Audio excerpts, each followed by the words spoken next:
সালে স্কুল ছাত্রীকে ধর্ষণ করে ভিডিও চিত্র ইন্টারনেটের মাধ্যমে প্রকাশ করে দেওয়ার ঘটনা ঘটেছে।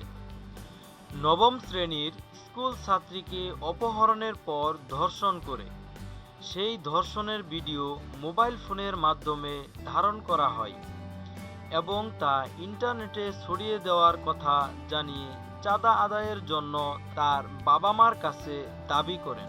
চাঁদা আদায়ের অভিযোগে পুলিশ ধর্ষক ও তার দুই সহযোগীকে গ্রেফতার করেছেন।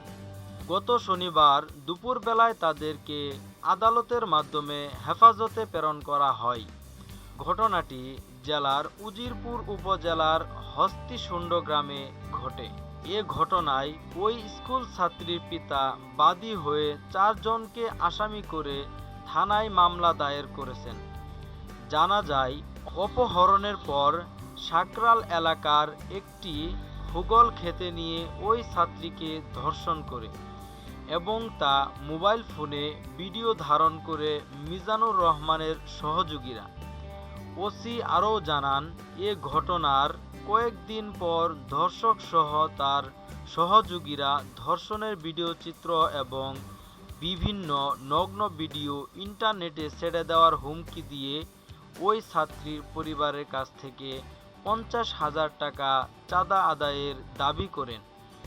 মান সম্মানের ভয়ে ওই অসহায় পরিবারটি তাদেরকে 20,000 টাকা পর্যন্ত পরিশোধও করেছেন। পুরো টাকা না পাওয়ায় ক্ষিপ্ত হয়ে বখাটেরা অতি সম্প্রতি ওই স্কুল ছাত্রীর ধর্ষণের ভিডিও চিত্র ইন্টারনেটে ছেড়ে দেয়। গত শুক্রবার রাতে ধর্ষিত স্কুল ছাত্রীর পিতা থানায় লিখিত অভিযোগ দায়েরের পর পুলিশ তাৎক্ষণিক অভিযান চালিয়ে ধর্ষক মিজানুর রহমান ও তার সহযোগী রুমান হোসেন ও বড়াকাঠু ইউনিয়ন যুবলীগের সহসভাপতি ফয়েজ আহমেদকে গ্রেফতার করেন।